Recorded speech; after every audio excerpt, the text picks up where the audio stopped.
lamang sa lupa'y para akong inaalon at nalulunod sa batikos ng mundo, sa kung ano lamang ang kaya ko.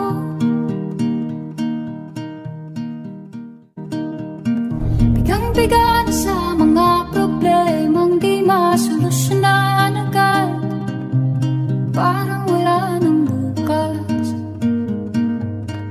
Pwede bang umiwas? Hinahanap ang sarili, ngunit di nakakayanan sa ikaw na dinadaanan ko. Saan na to patungo?